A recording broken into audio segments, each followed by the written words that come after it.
Jeg husker fortsat den iskalde følelsen af den keramiske koppen, som gled ud af mine skælvende fingre og knuste mod køkkengulvet, akkurat som min tillid havde blivet knust måneder tidligere. Den skarpe lyden ekkoede gennem stilheden i lejligheden hvor i Oslo, højere end nogen harde ord Thomas nu engang havde sagt til mig. Den knuste koppen bar mere sandhed end 37 år med ægteskab nogensinde gjorde. I dag skal jeg fortælle dig noget, jeg aldrig troede, jeg ville dele. Og hvis dette for et sekund føles kendt, beder jeg dig bare om at like denne videoen og abonnere. Det vil hjælpe mig at fortsætte at åbne hjertet mit. Mit navn er Elin, og i en alder af 72 troede jeg, at jeg vidste, hvordan kærlighed så ud. Jeg troede, at offer betød hengivenhed. Jeg troede, at at give alt af mig selv var det samme som at blive værdsat. Jeg tog fejl om så mange ting, men den morgen, da jeg fandt tæsken med Thomas' lap, begyndte jeg at forstå forskellen mellem kærlighed og manipulation. Morgenen begyndte som en hver anden i vor lille lejlighed med udsigt over de travle gatene i Grünerløkka. Jeg kunne høre bruset fra trækkene i det fjerne, den samme lyden, som havde været vækkerklokken min i flere 10 år. Thomas havde allerede dratt til deltidsjobben sin på jernvarehandlen, troede jeg.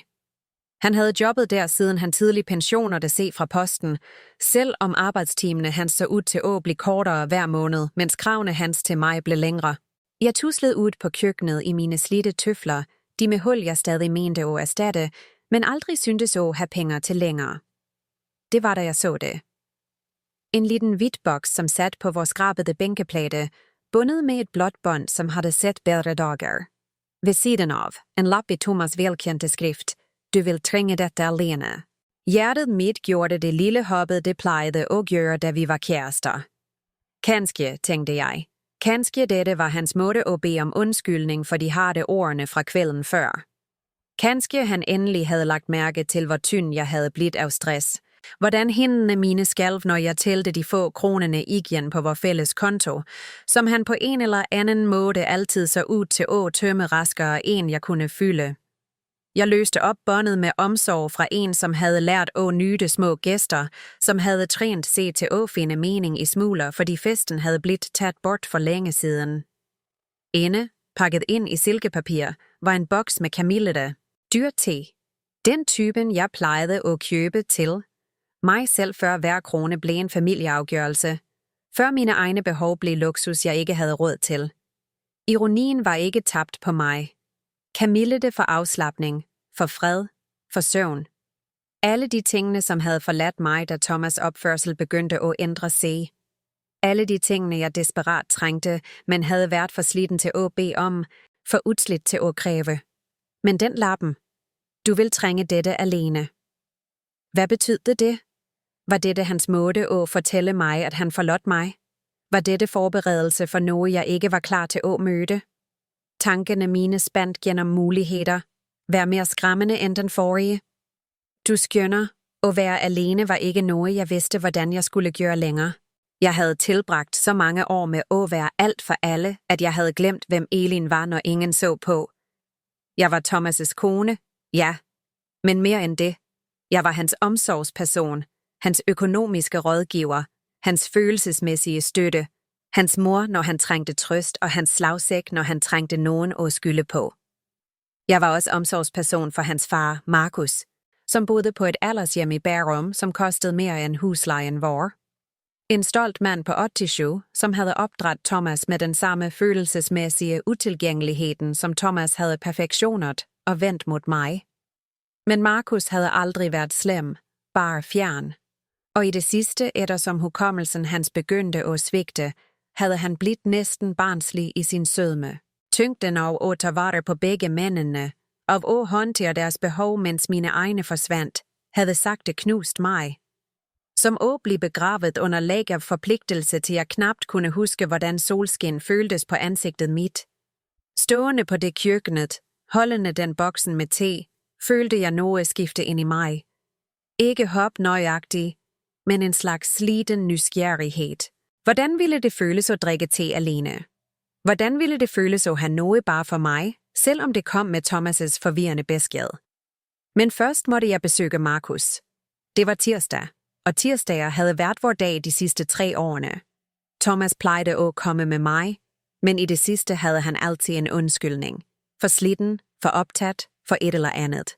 Byrden af at holde faren hans med selskab, og at sitte gennem de gentagte historierne og håndtere de medicinske regningerne, havde faldt helt på mig. Aldershjemmet lugtede som industriel desinfektion og overkogte grøntsager. Det var rent, men sterilt, muntert på den måden institutioner prøver at være muntert, men aldrig helt opnår. Markus sat på sin vanlige plads ved vinduet, og så på parkeringspladsen, som om han forventede, at nogen vigtige skulle ankomme hvert øjeblik. Elin, min kære, sagde han, da han så mig. Ansigtet hans lyste op på en måde, Thomas' aldrig gjorde længere. Du ser sliten ud. Tager du vare på dig selv? Det var et så enkelt spørgsmål, men det traf mig som et fysisk slag. Når var sidst nogen spurgte om min velvære? Når var sidst Thomas lagde mærke til, om jeg så sliten eller stresset eller trist ud? Jeg kunne ikke huske. Jeg tog med noget, sagde jeg og trak teboksen fra væsken min. Thomas gav mig dette, men jeg tænkte kanskje vi kunne dele en kop. Markus' øjne lyste op. Han havde altid været en tedrikker, en vane fra ungdommen, da kaffe var for dyrt, og te var en luksus moren hans tillod ved specielle anledninger. Vi gik til den lille køkkenkrokken på rummet hans, og jeg forberedte 2 kopper, tilsatte honning slik han likte det. Jeg gav ham den første koppen, og så på mens han tog en liten værdsættende slurk. Ansigtet hans ændrede sig umiddelbart. Farven forsvandt fra kindene hans, og hånden hans begyndte at skælve. Han satte koppen så hardt ned, at det skvulpede over kanten. Elin, sagde han, stemmen pludselig skarp og klar på en måde, den ikke havde været på måneder. Noget er galt med denne teen. Vældig galt. Han rejste sig bråt, greb brystet. Pusten hans blev rask og grund. Jeg trænger hjælp, sagde han. Ring nogen. No. Jeg så chokket på, mens denne milde gamle manden, som vanligvis bevægede sig sagte og snakkede mygt, greb telefonen selv og ringte nødnummeret med skælvende, men bestemte fingre. Jeg trænger ambulance, sagde han til operatøren. Jeg er blidt forgiftet. Send hjælp til Solheim Omsorgscenter i Bærum. Forgiftet. Ordet hang i luften som røg, fyldte det lille rummet med implikationer, jeg ikke kunne processere. Teen Thomas havde givet mig. Teen med lappen, som sagde, jeg ville tringe den alene.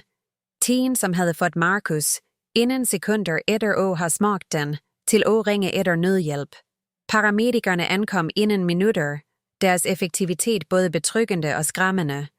De tjekkede Markus' vitale tegn, stillede spørgsmål om, hvad han havde konsumeret, og samlede forsigtigt den genværende teen i koppen som bevis. Bevis. Som om dette var en åsted. Som om gaven fra manden min var noget, som krævede efterforskning. Fru, sagde en af paramedikerne til mig, mens de forberedte sig på at transportere Markus til sygehuset. Ved du, hvad slags te dette er? Forberedte du den selv? Jeg viste ham boksen, forklarede om Thomas' gave, om lappen.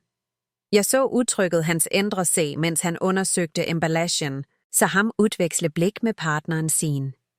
De pakkede alt nøje, behandlede mandens gave som bevis i en sag, jeg ikke forstod, men åbenbart var en del af. Sygehuset var en tåge af venterum og lysstofrør, af lejer, som stillede spørgsmål, jeg ikke kunne besvare, og tester, som syntes at tage evigheder. Markus var stabil, fortalte de mig, men de ønskede at beholde ham for observation. De ville trænge at køre flere tester for at fastslå nøjagtigt, hvad som havde forårsaget hans reaktion. Jeg satte i den ubehagelige plaststolen, omgivet af lydene fra akutmodtaget, og prøvede at forstå, hvad som havde sket. Thomas havde givet mig te med en lap, som fortalte mig, at jeg ville trænge den alene. Jeg havde delt den med faren hans i stedet. Faren hans havde taget en slurk og ringt en ambulance. Implikationerne var for forfærdelige og fuldt ud forstå, men de kradsede rundt i tankene mine som griber, ventende på, at jeg skulle erkende det, jeg var for red til at indrømme. Hvis jeg havde fulgt Thomas' instruktioner, hvis jeg havde drukket den teen alene på køkkenet mit, ville jeg have været den, som lå i sygesengen. Ville nogen have været der for at ringe efter hjælp. Hændene mine skalv, da jeg rakte telefonen min for at ringe Thomas. Han svarede på 3. ring, stemmen hans uformel, næsten munter. Hej kære. Hvordan har pappa det i dag? Thomas, sagde jeg. Stemmen min hørtes mærkelig og fjern ud for mine egne ører.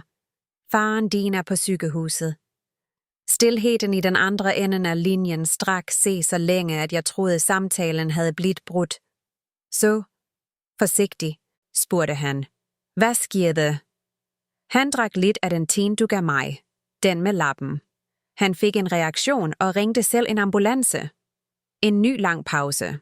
Når Thomas snakkede igen, havde stemmen hans ændret sig fuldstændig. Borte var den uformelle tonen, erstattet af noget skarpt og kaldt. Han er gammel, Eileen. Gamle folk har reaktioner på ting. Det er sikkert ingenting. Så, paramedikerne tog tin som bevis, Thomas. De kører tester. Bevis på hvad? Det er bare te. Du overreagerer som altid. Men jeg overreagerede ikke længere. Kanskje for første gang på flere 10 år reagerede jeg akkurat nok. Jeg kommer til at blive her til lejene, fortæller mig mere. Ikke vær latterlig. Kom hjem. Vi tager os af det i morgen. Nej. Ordet kom ud stærkere, end jeg forventede. Jeg bliver. Jeg lagde på, før han kunne svare.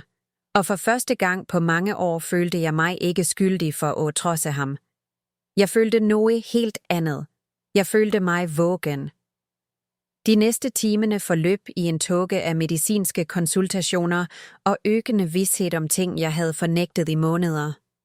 Lejene bekræftede, at Markus havde indtaget noget, som kunne have været farligt, specielt for nogen i hans alder med hans medicinske tilstander. De kunne ikke fortælle mig nøjagtigt, hvad nå, men de forsikrede mig om, at hans raske tænkning med årringe etterhjælp sandsynligvis havde forhindret en mye mere alvorlig situation. Da jeg satte ved siden af Markus' sykeseng, og så ham sove fredelig nå, som han var stabil, begyndte jeg at forstå dybden af, hvad som næsten havde sket. Denne snille manden, som aldrig havde været andet end mild mod mig til trods for sønnens grusomhed, havde utilsigtet reddet livet mit ved at drikke te, som var ment for mig. Te, som kom med instruktioner om at drikke den alene. Brikkerne i mit ægteskab, i mit liv, begyndte at omorganisere sig i tankene mine som fragmenter af et puslespil, jeg ikke havde indset, at jeg løste. Thomas' økende kulde. Hans kontrol over økonomien hvor. Hans isolation af mig fra venner og familie. Hans sinde, når jeg stillede spørgsmål ved noget. Hans afvisning af mine helsebekymringer. Mine følelsesmæssige behov. Min grundlæggende menneskelighed. Og nå dette. En gave, som ikke var en gave i det hele taget. Telefonen min vibrerede med en tekst fra Thomas. Slut at være dramatisk. Bare te. Kom hjem, me.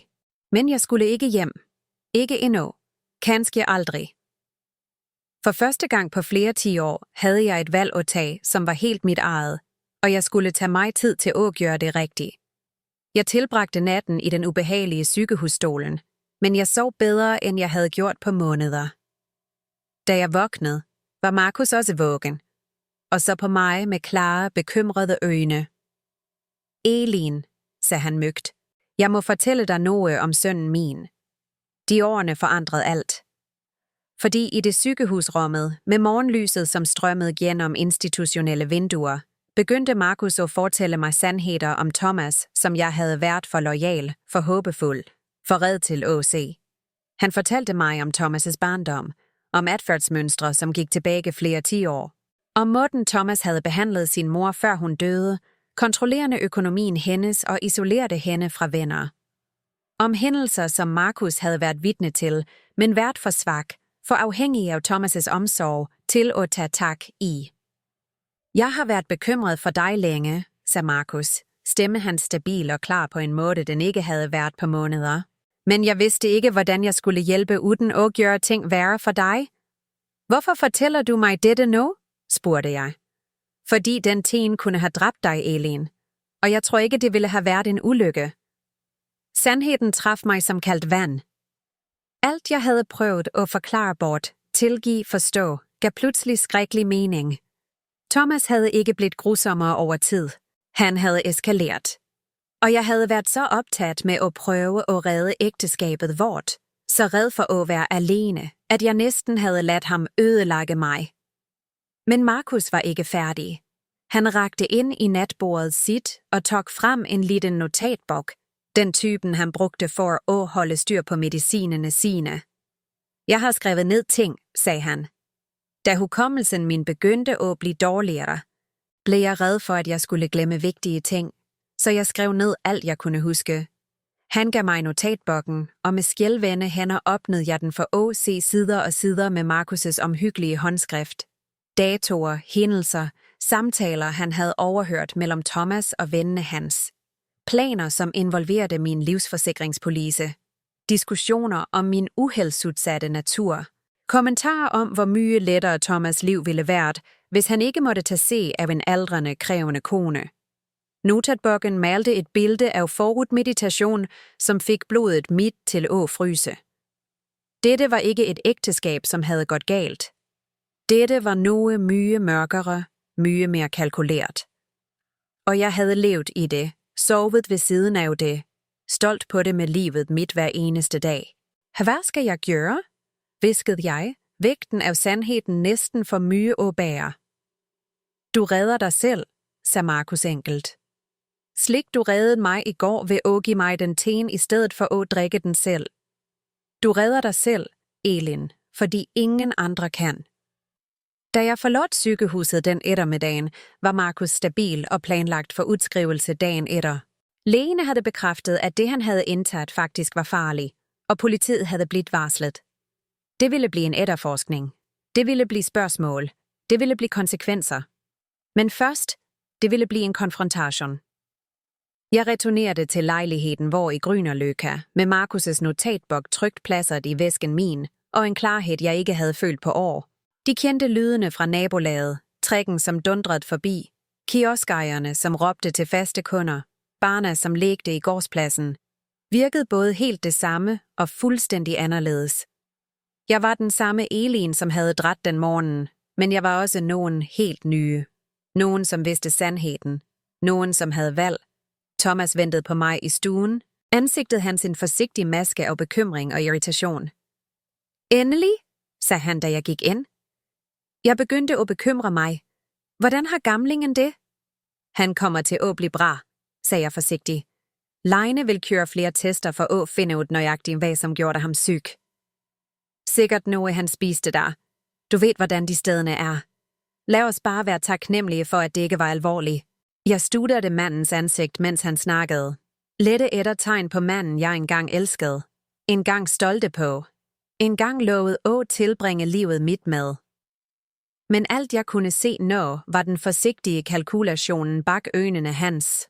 Måden han målte mine reaktioner, vurderede hvor mye jeg vidste. Thomas, sagde jeg, stemmen min fastere end jeg følte mig. Vi må snakke. Noget flimrede over udtrykket hans. Om hvad? Om teen. Om lappen. Om hvad du troede ville ske, når jeg drak den.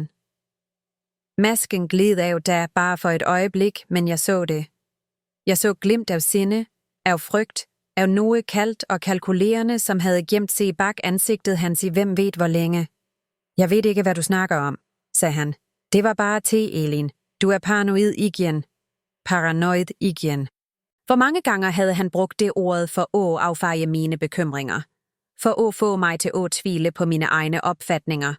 For at overbevise mig om, at problemet var min følelsesmæssige ustabilitet, snarere end hans opførsel. Hvor mange år havde jeg accepteret den etiketten, internaliseret den, brugt den til at tige mine egne instinkter? Jeg er ikke paranoid, sagde jeg. Jeg er forsigtig. For første gang på vældig længe er jeg forsigtig. Forsigtig med hvad? Din egen mand? Elin, du snakker 12. Men jeg snakkede ikke 12 længere. Jeg snakkede sandhed. Og sandheden var, at jeg havde levet med nogen, som systematisk havde ødelagt min virkelighedsopfatning, min økonomiske sikkerhed, mit følelsesmæssige velvære, og til syvende og sidst mit liv. Jeg rakte ind i væsken min og tog frem Markus' notatbog.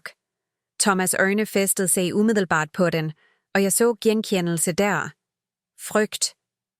Faren din holdt notater, sagde jeg. Om samtaler han overhørte. Om planer du lær. Om ting du sagde om mig, når du troede ingen lyttede.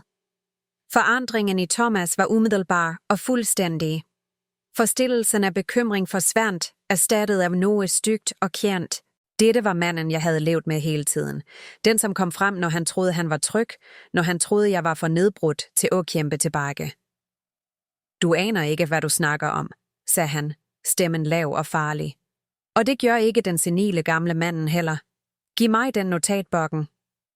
Nej. Det var et så enkelt ord, men det føltes revolutionært.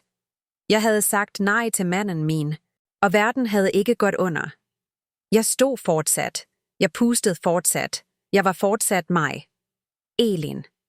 Stemmen hans havde tæt på C-tonen, jeg vidste betydde trøbbel. Den, som havde lært mig at trække mig tilbage, og bede om undskyldning, og finde en måde at skabe fred på. Giv mig notatbogen. No. Nej, sagde jeg igen, og denne gang smilte jeg, mens jeg sagde det. Jeg tror ikke, jeg vil.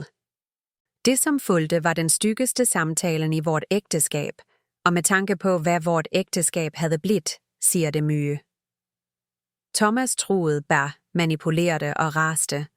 Han fortalte mig, at jeg forestilte mig ting, at jeg var mentalt ustabil, at ingen ville tro mig selv, om det, jeg troede var sandt, faktisk var sandt.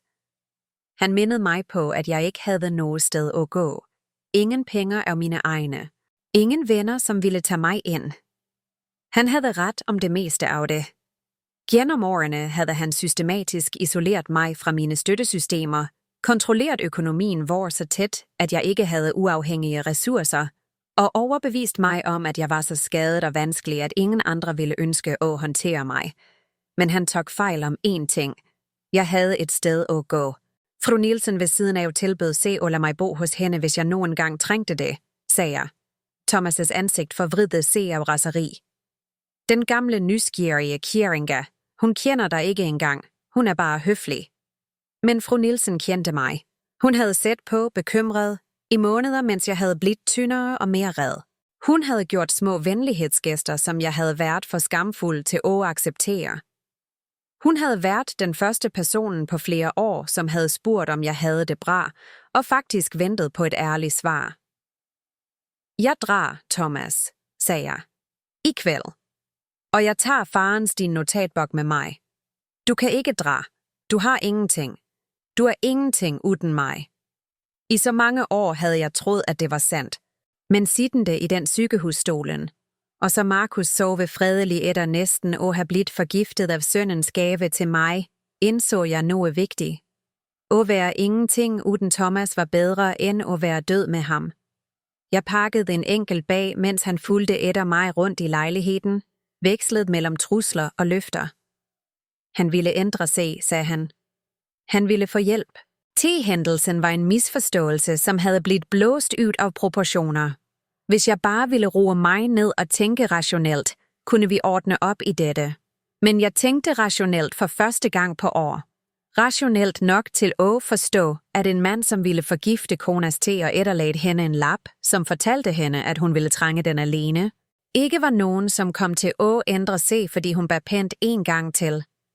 Fru Nielsen svarte på døren, før jeg engang havde fuldført bankingen. Kære, sagde hun, og tog ind min optræden, kufferten min, lyden af Thomas' stemme, som fortsat bare fra vor lejlighed ved siden af. Kom ind, du er tryg nu. Tryg. For et fremmed begreb det havde blivet. Men i fru Nielsens varme køkken, med hendes milde hænder, som lavede te, som jeg vidste var bare te, begyndte jeg at huske, hvordan tryghed føltes. Vi ringte politiet den kvelden. Jeg gav dem Markus' notatbog, fortalte dem om T-hændelsen, om mønstret af kontrol og isolation, som havde udviklet sig over år.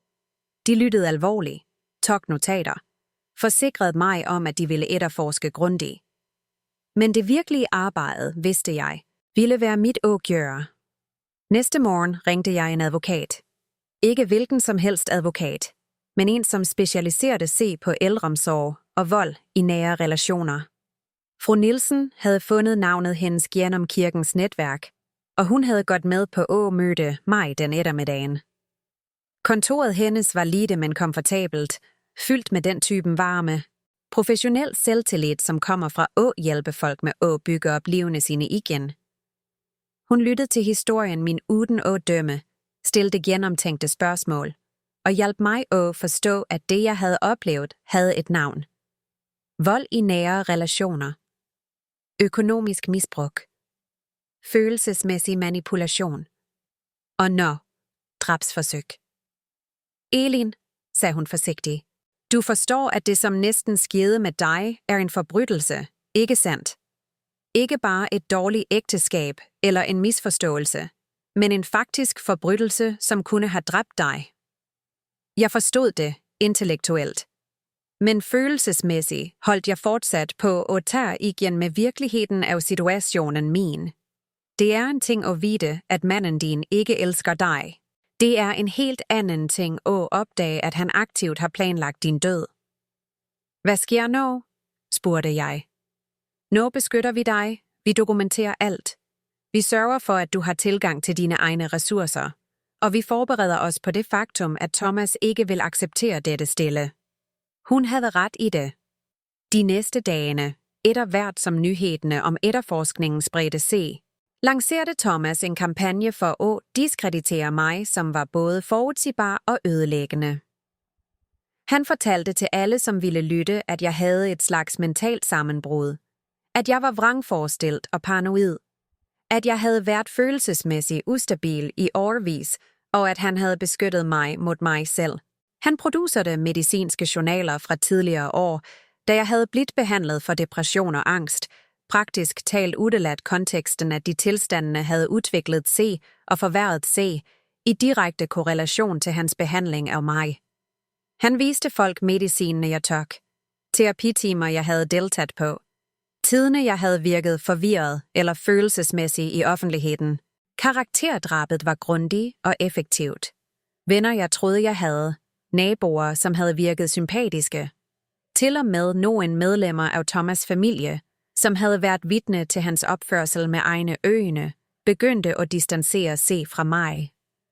Kvinden, som havde virket som et offer, blev til kvinden, som sandsynligvis fandt på ting. Men Markus stod ved sin notatbok. Selv da Thomas pressede ham til at trække tilbage, til at hævde, at hukommelsen hans havde været fejl, til at sige, at jeg på en eller anden måde havde manipuleret ham til at skrive falske anklager, holdt Markus fast. Jeg skrev ned, hvad jeg så og hørte, fortalte han til alle, som spurgte. Og hvad jeg så og hørte, var, at sønnen min planlagde at skade sin kone. Efterforskningen gik sagte, som disse tingene ofte gør. Det var tester, som måtte køres på tiden, interviewer, som måtte gennemføres, bevis, som måtte samles. I mellemtiden lærte jeg, hvordan jeg skulle bygge op et liv, jeg næsten havde mistet uden engang at indse, at det var i fare. At bo hos fru Nielsen var en åbenbaring. For første gang på flere 10 år var jeg i et hjem, der mine behov betød noget. Da mine meninger blev værdsat. Da jeg blev behandlet som en fuldstændig menneske, i stedet for en byrde, som måtte håndteres, eller et problem, som måtte løses. Hun hjalp mig med at åbne en egen bankkonto, finde en deltidsjob på det lokale biblioteket og genoprette interesser og hobbyer, jeg havde forladt for mange år siden. Jeg begyndte at male igen, noget jeg ikke havde gjort siden college. Mit første maleri var af den knuste tekoppen, den jeg havde mistet i chok, da jeg indså, hvad Thomas havde prøvet at gøre mod mig. Men i stedet for at skildre det som ødelæggelse, malte jeg det som transformation. De knuste bitene var ikke bare fragmenter af keramik. De var biter af mit gamle liv, spredt slik, at noget nyt kunne vokse i de tomme rummene. Fru Nielsen hængte det maleriet i stuen sin, og hver gang jeg så på det, blev jeg mindet på, at bryde ikke altid er slutten på noget. Nogle gange er det begyndelsen. 3 måneder efter den forfærdelige morgen i vor lejlighed i Grünerløkka kom testresultatene tilbage. Teen havde blivet tilsat en kombination af stoffer, som, selv om de ikke var umiddelbart dødelige, kunne have forårsaget alvorlige medicinske komplikationer, specielt når de blev konsumeret regelmæssigt over tid. Dosen Markus havde fået fra en enkelt slurk havde været nok til at udløse reaktionen, som havde reddet både vores liv. Efterforskningen afdækkede også økonomiske uregelmæssigheder, jeg ikke havde været klar over. Thomas havde tegnet flere livsforsikringer på mig over årene, øgt dækningene, mens han reducerede min tilgang til vores fælles kontorer. Han havde systematisk forberedt sig på min død, mens jeg havde strævet med at forstå, hvorfor vort ægteskab føltes så kaldt. Da politiet arresterede Thomas, var jeg ikke der for at se det. Jeg var på job på biblioteket, hjalp en ung mor med at finde bøger til datteren, gjorde noget nyttigt og normalt og livsbekræftende. Fru Nielsen ringte mig med nyhederne, og jeg måtte sætte mig ned i barneafdelingen, omgivet af lyse billeder og lykkelige slutter, for at absorbere, hvad hun fortalte mig. Det er overkære, sagde hun. De har nok bevis. Han kommer ikke til at kunne skade dig mere. Men det var ikke over, ikke egentlig. Det var retssager at komme igennem, afhør og give, øjeblik, når jeg måtte møde Thomas i retten, og svare på spørgsmål om de mest intime detaljerne i vort ægteskab. Det var familiemedlemmer, som valgte at stå ved ham, som insisterede på, at jeg løj eller overdrev eller søgte opmærksomhed. Det vanskeligste var ikke den juridiske processen, skjønt. Det vanskeligste var at lære at stole på mig selv igen. I så mange år havde Thomas overbevist mig om, at mine opfatninger var fejl. Mine minder var upålidelige. Mine følelsesmæssige reaktioner var overdrevne.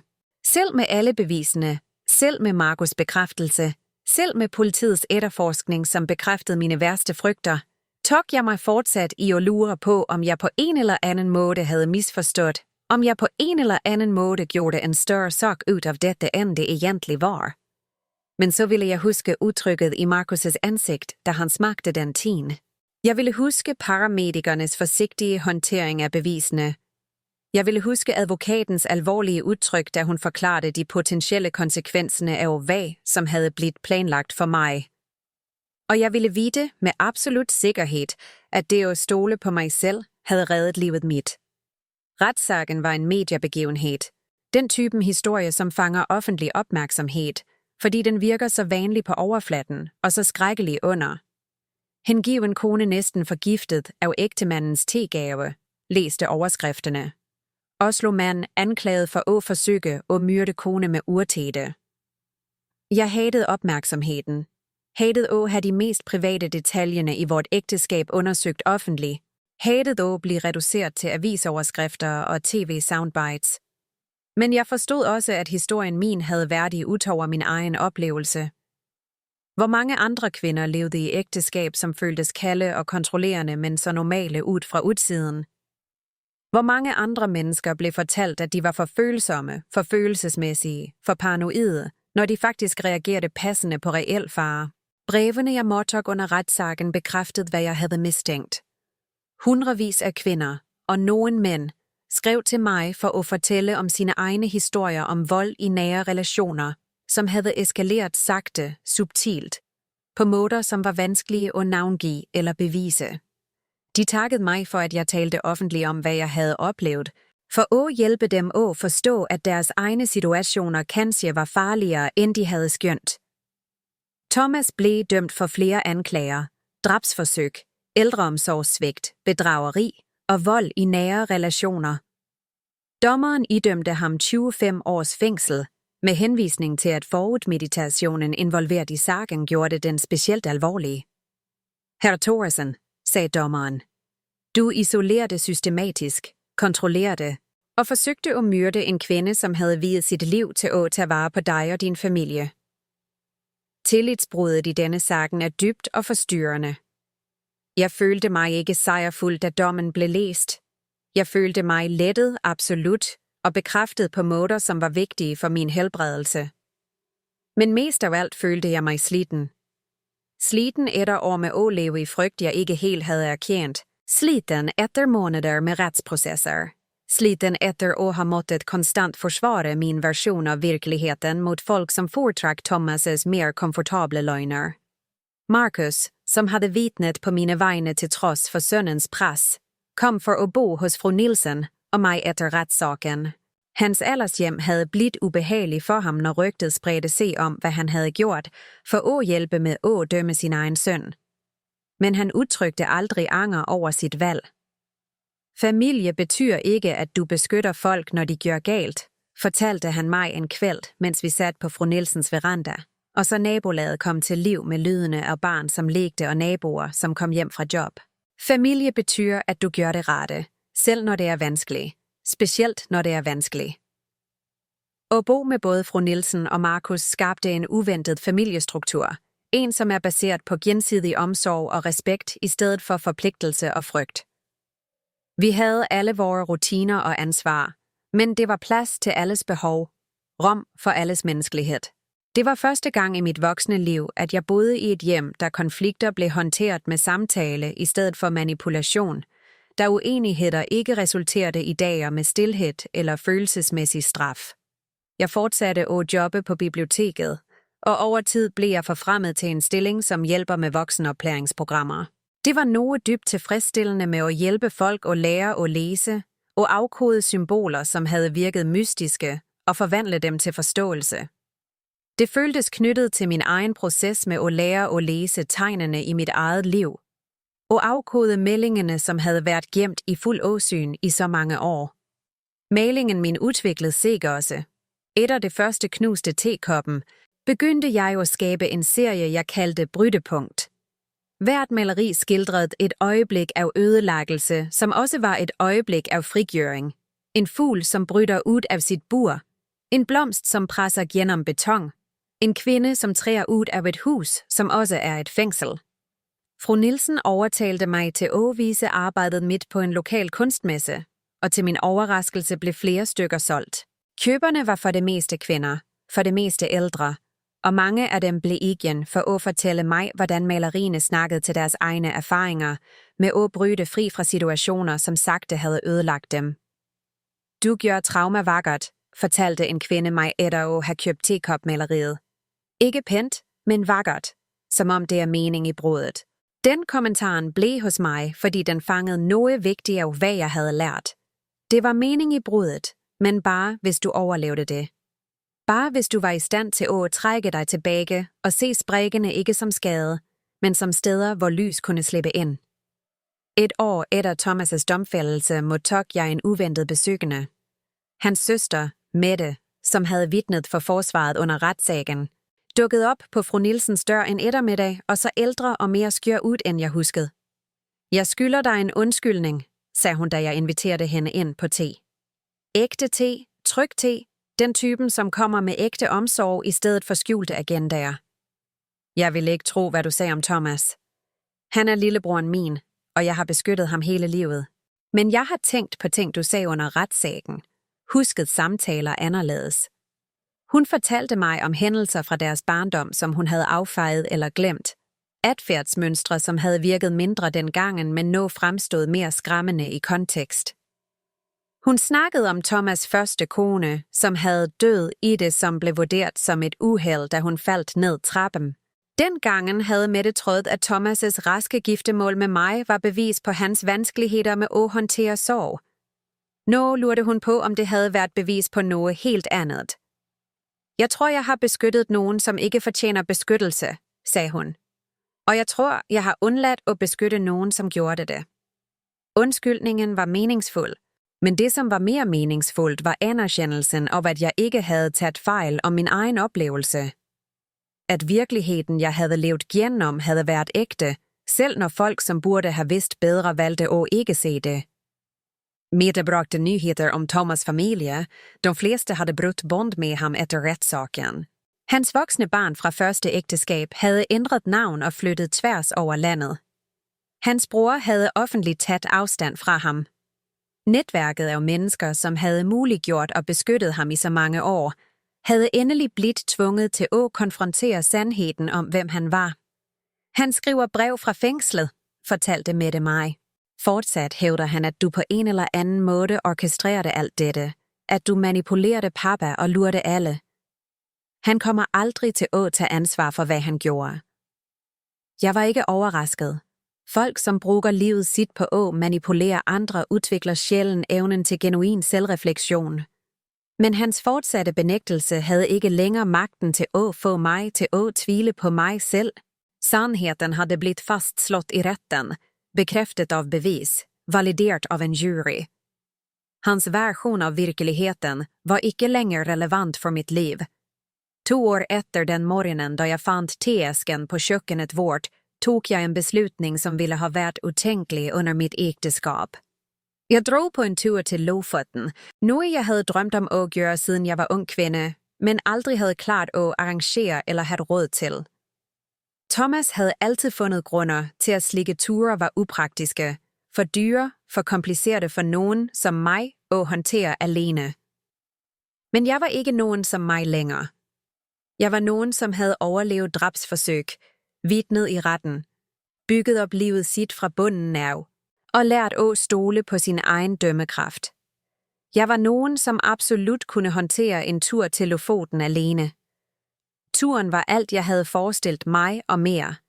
Jeg boede på små pensionater, besøgte gamle kirker, gik langs klipper, som havde stået i tusindvis af år, malte landskab, som tog pusten fra mig. Men det mest mindeværdige øjeblikket kom i en liten café i Svalbard, hvor jeg satt alene med en kop te og skissebogen min, tegnede ansigtene til de lokale kunderne. En ældre norsk kvinde ved nabobordet startede en samtale, og da hun fik vide, at jeg nylig var blivet enke, delte hun sin egen historie om at rømme fra et voldeligt ægteskab for flere 10 år siden. Jeg troede, jeg var fanget, fortalte hun mig med sin musikalske dialekt. Men det viser sig, at jeg bare ventede på det rette øjeblikket for at redde mig selv. Hvordan vidste du, at det var det rette øjeblikket? Spurgte jeg. Når det at overleve blev vigtigere end at holde freden, sagde hun enkelt. Den frasen blev mit motto, sandheden jeg bar med mig, mens jeg fortsatte at bygge dette nye livet. At overleve havde blivet vigtigere end at holde freden. Livet mitt havde blivet mere værdifuldt for mig end Thomas' bekvämlighet.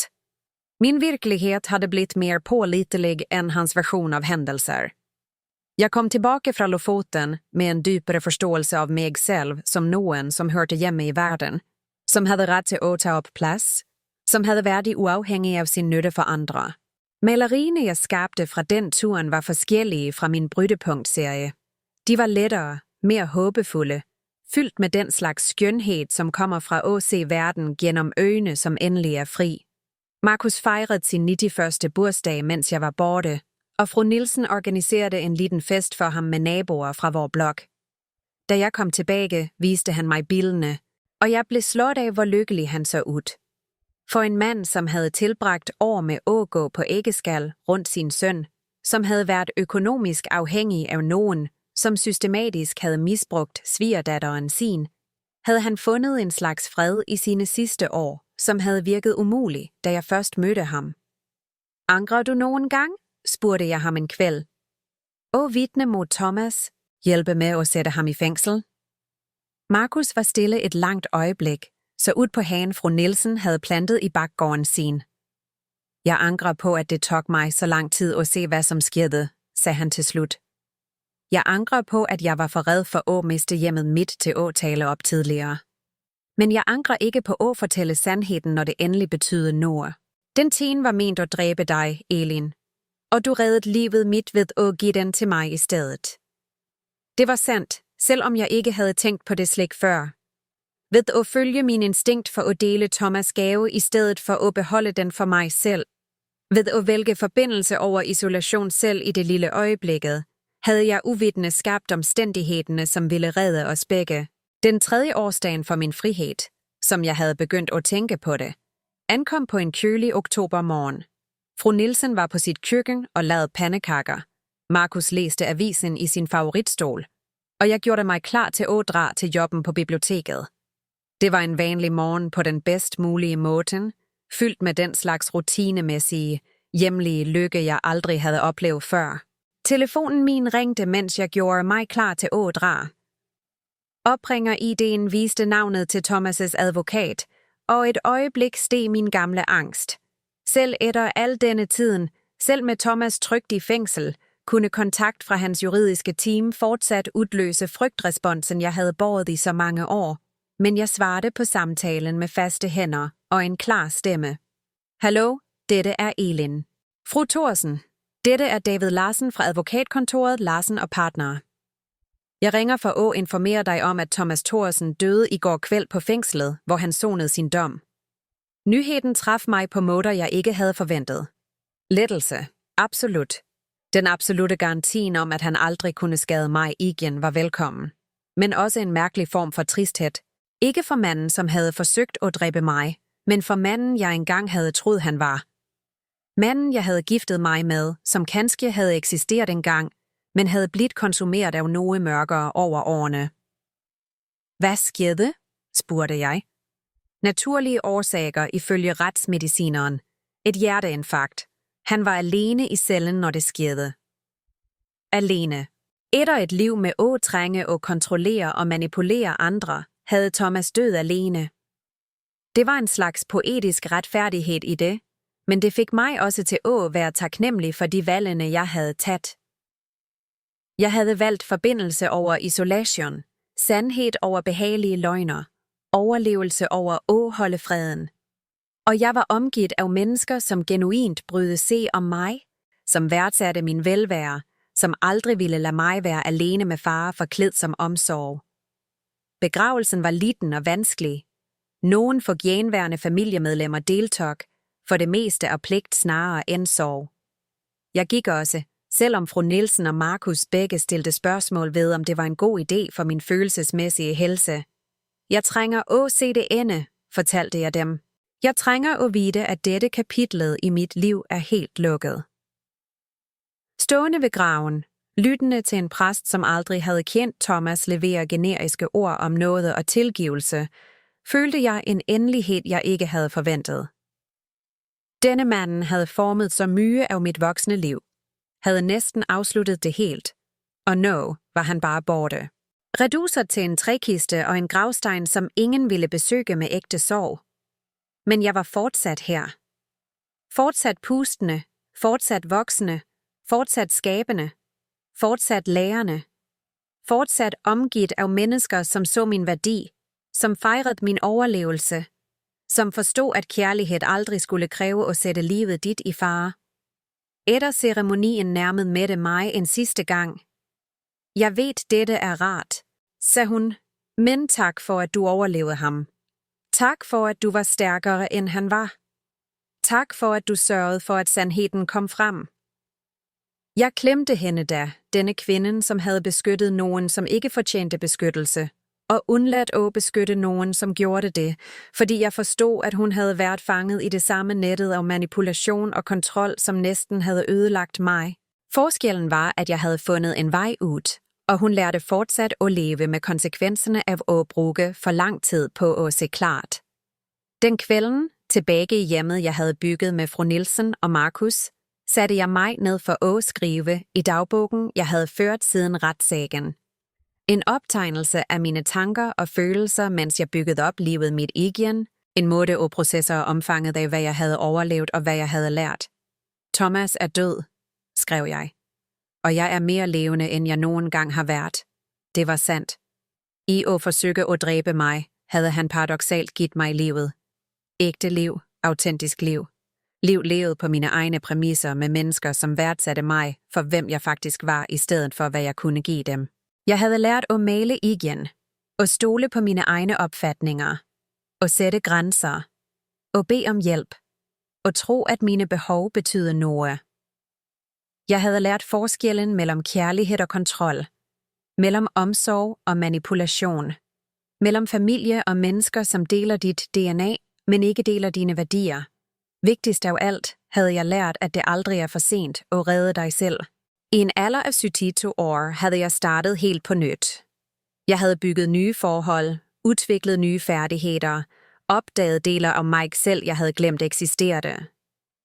Kvinden, som havde været så nedbrudt af mange år med misbrug, at hun knapt kunne huske, hvem hun var, havde blivet nogen, som rejste til udlandet alene, som skabte kunst, som snakkede til andres erfaringer, som hjalp andre mennesker at lære at læse både ord og tegnene i sine egne liv. Markus gik bort fredelig i søvne 6 måneder efter Thomas' død. Han var 94 år gammel og havde tilbragt sine sidste år omgivet af mennesker, som satte pris på hans milde visdom og stille mod. Fru Nielsen og jeg holdt hans begravelse i den lille kirken, hun havde gået i flere 10 år, og det var alt Thomas' begravelse ikke havde været. Fuld af mennesker, som genuint sørgede, som delte historier om venlighed og forbindelse, som fejrede et liv godt levet til trods for sin vanskelige slut. I sine sidste uger havde Markus jobbet med sit eget skriveprojekt, en memoir om hans erfaring med at vidne mod sin søn. Folk trænger at forstå, fortalte han mig. At familieloyalitet ikke betyder at beskytte folk, når de gør galt. Det betyder at holde dem ansvarlige, fordi du elsker dem nok til at ønske, at de skal blive bedre. Memoiret blev udgivet posthumt af et lille forlag, som specialiserede sig på historier om familietraumer og genopretning. Det blev en ressource for andre familiemedlemmer, som slet med lignende situationer. Folk fanget mellem kærlighed og muliggøring, mellem loyalitet og sandhed. Jeg skrev forordet til Marcus' bog, og i det snakkede jeg om gaven, han havde givet mig ved at være villig til at drikke den forgiftede tin, ved at være villig til at ringe efter hjælp, ved at være villig til at stole på sine egne opfatninger og mine over sønnens version af virkeligheden. Marcus lærte mig, at ægte kærlighed nogle gange ser ud som svigt for folk, som forveksler kontrol med omsorg, skrev jeg. Han viste mig, at de, som virkelig elsker os, vil risikere sin forhold til os for at redde vores liv. 5 år efter den oktobermorgen, da jeg fandt Thomas' teæske, blev jeg omtalt i en magasinartikel om kvinder, som havde bygget op livene sine igen efter vold i nære relationer. Intervieweren spurgte mig, hvad råd jeg ville give til andre i lignende situationer, og jeg tænkte nøje, før jeg svarede. Stol på dig selv, sagde jeg til slut. Stol på dine opfatninger. Stol på din ubehag. Stol på dine instinkter, når noget føles galt, selvom du ikke kan sætte fingeren på nøjagtigt, hvad det er. Og forstå, at det at forlade ikke altid er dramatisk. Nogle gange er det så enkelt som at nægte at drikke til alene, når hver celle i kroppen din fortæller dig at lade være. Artiklen genererede hundredvis af svar fra læsere, som kendte igen sine egne erfaringer i min historie. Mange af dem var ældre kvinder, som havde tilbragt 10 år i ægteskab, som gradvist blev mere kontrollerende og farlige, kvinder, som havde blivet fortalt, at de var for følsomme eller for følelsesmæssige, eller for krævende, når de faktisk reagerede passende på reelle trusler. Men det, som overraskede mig mest, var svarene fra voksne barn, som genkendte forældrenes forhold i mønstrene, jeg beskrev. Jeg har altid luret på, hvorfor moren min virkede så ængstelig rundt faren min, skrev en kvinde. Din historie hjalp mig at forstå, at det jeg så som hendes at være dramatisk kanskje var hendes at være red. Disse svarene mindede mig på, at effekterne af vold i nære relationer spreder sig langt utover det primære offeret. Barn, som vokser op og ser en forælder kontrollere og manipulere den andre, lærer, at dette er, hvad kærlighed ser ud som. De bærer disse mønstrene ind i sine egne forhold, eller de bruger år på at aflære dem. De sliter med tillid og grænser og den grundlæggende troen på, at deres egne opfatninger er pålitelige. Jeg begyndte at snakke på arrangementer for bevidsthed rundt vold i nære relationer, delte min historie med publikum, som trængte at høre, at det er muligt at undslippe, at bygge op igen, at blomstre selv efter flere 10 år med misbrug. At snakke var vanskeligt i starten. Jeg havde tilbragt så mange år med at blive fortalt at holde kæft, ikke lage bølger, beskytte familiens omdømme selv på bekostning af min egen sikkerhed. Men jeg fandt min stemme, bogstavelig og billedlig. Jeg lærte at snakke med autoritet om min egen oplevelse. Og stole på, at min historie havde værdi, og tro, at at dele den kunne redde nogen andres liv slik. Marcus' mod havde reddet mit. Fru Nielsen, som havde blivet min nærmeste ven og valgte familie, blev diagnosticeret med tidlig stadium brystkræft, da hun var 27. Behandlingen var vellykket, men oplevelsen mindede os begge på, hvor dyrebart og skørt livet er, hvor vigtigt det er at tilbringe tiden hvor med folk, som genuint bryr sig om vort velvære. Jeg er så glad, du bankede på døren min den kvelden, fortalte hun mig, mens vi satte i venterummet på onkologiafdelingen under en af hendes kemoterapibehandlinger. Ikke bare fordi du trængte hjælp, men fordi jeg trængte dig også. Jeg havde været så ensom, og jeg indså det ikke engang, før du flyttede ind, og jeg huskede, hvordan det føltes at have ægte familie. Ægte familie. Det er det, vi havde bygget sammen, fru Nielsen og Marcus og jeg, og senere andre venner og naboer, som blev en del af vort valgte netværk af omsorg. Ægte familie baseret på gensidig respekt og ægte hengivenhed i stedet for forpligtelse og kontrol. Da fru Nielsen fuldførte kræftbehandlingen, bestemte vi os for at dra på en tur sammen for at fejre. Vi valgte Sørlandet om høsten, kørte gennem Setesdalen for at se bladene skifte. Det var min første virkelige ferie siden Lofoten, og fru Nielsens første tur noget sted på over et 10 år. Vi boede på små værtshus, spiste på lokale restauranter, besøgte kunsthåndværkbutikker og bondemarkeder. Vi snakkede i timevis om livende vore anger, vore håb for fremtiden. Vi lå til vi gråt og gråt til vi lå. Vi tog forfærdelige selfies og købte latterlige souvenirer og opførte os som kvinder halvparten af vor alder. På vores sidste nat, siddende på verandaen til en bed and breakfast i Kristiansand, og så solen går ned over et landskab malt i nuancer af guld og kamin, spurgte fru Nielsen mig, om jeg nogen gang savnede at være gift. Det var et kompliceret spørgsmål. Jeg savnede nogen ting ved de tidlige årene med Thomas, da jeg fortsat troede, han elskede mig, da jeg troede, hans opmærksomhed betød omsorg i stedet for kontrol. Jeg savnede ideen om at have en livspartner, nogen at blive gammel med, nogen at dele daglige erfaringer med. Men jeg savnede ikke at gå på æggeskal. Jeg savnede ikke at tvivle på mine egne opfatninger. Jeg savnede ikke den økonomiske usikkerheden, den følelsesmæssige manipulationen, den gradvise eroderingen af min selvfølelse. Jeg savnede ikke at ligge vågen om natten og lure på, om personen, som sov ved siden af mig, virkelig elskede mig, eller bare ventede på det rette øjeblikket for at ødelægge mig.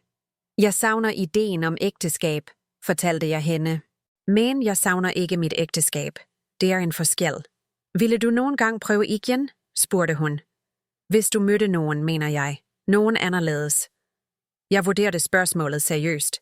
I en alder af 77 var jeg for gammel for romantik? Var jeg for skadet af det, jeg havde oplevet til at stole på nogen ny? Var jeg for fast i mine måder, for komfortabel med min uafhængighed, for beskyttende af den freden, jeg endelig havde fundet? Kanskje, sagde jeg til slut. Men det måtte være med nogen, som forstod, at jeg ikke leder efter nogen til at fuldføre mig eller tage vare på mig eller give livet mit mening. Jeg leder efter nogen at dele livet med, som likmand. Nogen, som gør mit allerede gode liv endda bedre, ikke nogen, som bliver centrum af det. Samtalen blev hos mig længe efter, at vi returnerede hjem. Jeg indså, at en af gaverne ved at overleve det, jeg havde overlevet, var en klarhed om, hvad jeg trængte og hvad jeg ikke ville acceptere. Jeg ville aldrig igen forveksle kontrol med omsorg, jalousi med kærlighed, eller finansiel afhængighed med sikkerhed.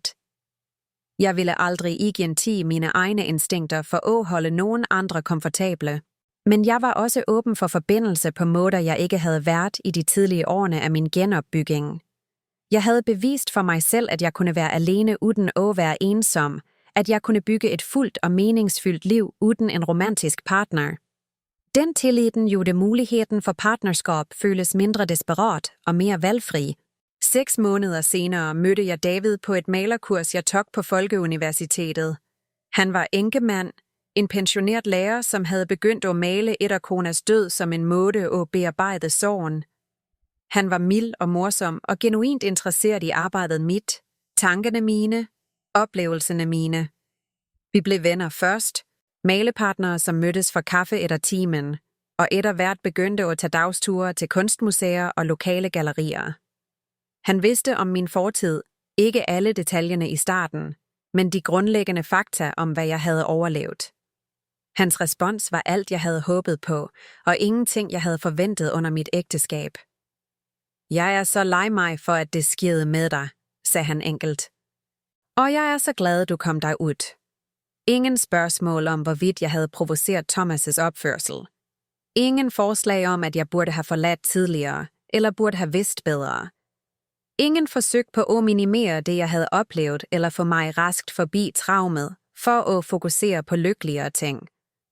Bare anerkendelse af, at noget forfærdeligt havde sket med mig, og taknemmelighed for, at jeg havde overlevet det. Vort forhold udviklede sig sagte, forsigtigt, med den typen opmærksomhed til samtykke og kommunikation, som kommer fra, at vi begge har lært harde lektioner om tillid og respekt.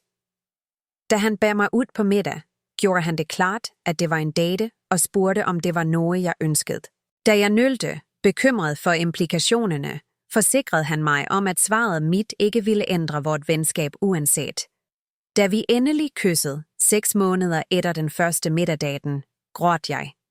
Ikke af tristhed eller frygt, men af den overvældende erkendelsen af, hvor ømhed føltes som når den ikke blev kompliceret af kontrol eller manipulation. David holdt mig, mens jeg gråt, og spurgte ikke om forklaringer eller prøvede at fikse noget. Han bare for at blive til stede med mine følelser, uanset hvad de var. Er dette greit? Spurgte han, og jeg indså, at de 3 ordene, er dette greit, havde været fraværende fra mit liv så længe, at at høre dem føltes som et fremmed sprog, jeg sagte lærte at forstå. Vi har været sammen i 3 år nu, og vi snakker om ægteskab. Ikke fordi nogen af os trænger juridisk eller finansiel sikkerhed, men fordi vi vil gøre en offentlig forpligtelse til livet, vi bygger sammen. Det vil være en liten ceremoni, sandsynligvis i fru Nielsens bakgård, med bare nogle få nære venner, og den slags løfter, som anerkender, hvad vi begge har overlevet, og hvad vi vælger at skabe sammen. Jeg vil aldrig prøve at ændre dig, så David, da vi snakkede om, hvad vores løfter kunne indeholde. Jeg vil aldrig prøve at kontrollere dig eller isolere dig eller få dig til at tvivle på dine egne opfatninger. Jeg vil støtte din uafhængighed selv, når det er upraktisk for mig. Jeg vil fejre din styrke selv, når den udfordrer mig til at være stærkere også. De løfterne betyder mere for mig end traditionelle ægteskabsløfter nogensinde kunne, fordi de anerkender de specifikke sårbarheder, som kommer fra at have overlevet vold i nære relationer. De anerkender, at for nogen som mig, må kærlighed se anderledes ud, end det kanskje gør for nogen, som aldrig har fået sin virkelighed systematisk undergravet af nogen, som hævdet at elske dem. Jeg skriver dette en søndag morgen i fru Nielsens køkken, som også har været mit køkken i 8 år nu. Hun er i kirken, David læser avisen i hagen, og jeg har kaffe og den slags fredelige stilhed, jeg engang troede bare var en fantasi. Folk fortalte sig selv for at føle sig bedre om vanlig skuffelse. Men dette er ikke en fantasi. Dette er mit faktiske liv, det jeg bygte fra vraket af hvad Thomas prøvede at ødelægge. Det som begyndte den morgen, jeg valgte at dele hans forgiftede te, i stedet for at drikke den alene. Morgenen jeg utilsigtet reddede mit eget liv, ved at nå ud i stedet for at isolere mig selv. Jeg tænker ofte på det valget, hvor anderledes alt kunne have været, hvis jeg havde fulgt hans instruktioner. Hvis jeg havde stolt på hans version af, hvad jeg trængte i stedet for at følge min egen instinkt mod forbindelse. Jeg ville aldrig have vidst, hvad som traf mig. Jeg ville aldrig have chancen til at skabe dette livet, og opdage denne versionen af mig selv, og opleve kærlighed, som føles tryg i stedet for farlig. Historien kunne have endt den morgen med min død forklædt som naturlige årsager eller ulykke, med Thomas, som spilte den sørgende enkemanden, mens han indkasserede livsforsikringerne, han hemmeligt havde tegnet i mit navn. Ingen ville have stillet spørgsmål ved fortællingen om en ældre kvinde med en historie med depression og angst, som ret og slet ikke kunne håndtere stresset ved aldring og sygdom. Men det endte ikke på den måde. Det endte med transformation i stedet for terminering, med frigøring i stedet for tab, med kærlighed som helbreder i stedet for kærlighed som ødelægger. Hvis du lytter til denne historien, og noget af det høres kendt ud, hvis du genkender mønstrene af kontrol og manipulation og gradvis erodering af selvværdi, vil jeg, at du skal vide, at det aldrig er for sent at redde dig selv. Det spiller ingen rolle, om du er 20 eller 70 eller noget sted imellem. Det spiller ingen rolle, om du ikke har noget sted at gå eller ingen penge eller ingen støttesystemer, du kan se. Stol på dine instinkter. Stol på din ubehag. Stol på den delen af dig, som ved, at noget er galt, selv når du ikke kan artikulere nøjagtigt, hvad det er. Stol på dig selv nok til at række ud, til at bede om hjælp, til at nægte at drikke giften, som nogen andre har forberedt for dig, bogstavelig eller billedlig. Du fortjener kærlighed, som får dig til at føle dig tryggere, ikke mere red. Du fortjener et partnerskab, som beriger livet dit, i stedet for at konsumere det. Du fortjener at blive værdsat for hvem du er, ikke brugt for hvad du kan give. Og du fortjener at leve længe nok til at opdage, hvem du bliver, når du ikke bruger al din energi på at overleve nogen andres version af kærlighed. Har du nogen gang oplevet noget som det, jeg har delt i dag? Eller kender du nogen, som har? Din historie betyder noget også, og at dele den kan være livlinjen, nogen andre trænger for at finde vejen ud. Hvis denne historien rørte dig på nogen måde, venligst lik denne videoen og abonner på denne kanalen. Din støtte hjælper disse historierne at nå de menneskene, som mest trænger at høre dem.